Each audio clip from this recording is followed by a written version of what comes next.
Leşimizi davamlaştırımız hürmetli vatandaş. Bugün Çeslak İşkemen 19. yıl 6. ayının 3. günü hafta Düşenbe.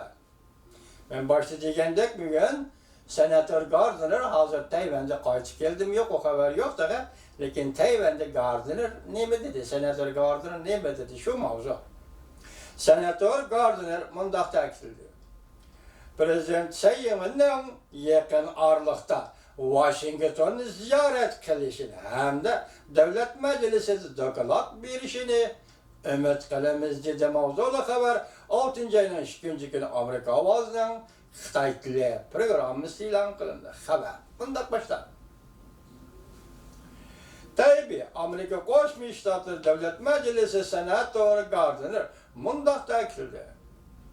Prezident Sayyiminning yaqin oraliqda Washingtonni ziyorat qilib Davlat Majlisida doklad berishini umid qilamiz. Amerika Qo'shma Shtatlar Davlat Majlisi Kengash palatasi Tashqi munosabatlar komitetining raisi Cumhuriyetchilar partiyasining a'zosi Cory Gardner Tayvanning Taybey shahrida ta'kidlab mundaq ko'rsatdi. Prezident Sayyiminning yaqin oraliqda Tayvanni ziyorat qilib Davlat Majlisida doklad berishini umid qilamiz.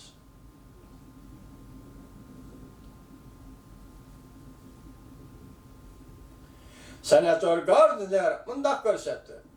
Men Avom palata boshlig'iga yaqin Nancy Pelosi xonimga shundoq degan edim. Biz Tayvanning prezidenti Sayyiminning Amerikada kelib ikki palataning birlashma yig'inida doklad berishini umid qilamiz. Shu orqali prezident Sayyimin bir demokratik davlatning prezidenti ekanligini ko'rsatishi kerak. Men Tayvanning rahbari Sayyiminni muhim rahbar deb hisoblayman. Senator Gardner yana mundaq ko'rsatdi. Prezident Sayyimin Los Angelesda chegaradan o'tganda men uning bilan ko'rishgan edim.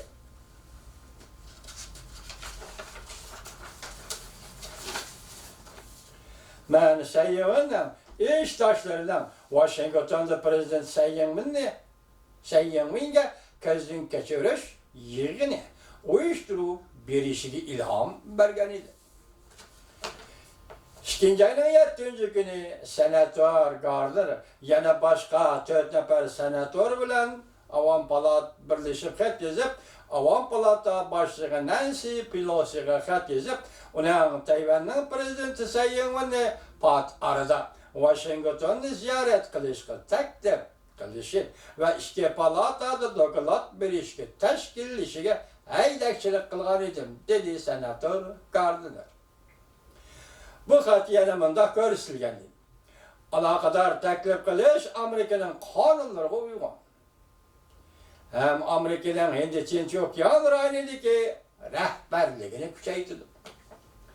Va shundaqla Amerika xalqiga va Amerika xalqining bir nafar haqiqiy do'stiga madad berganlik bo'lib hisoblanadi.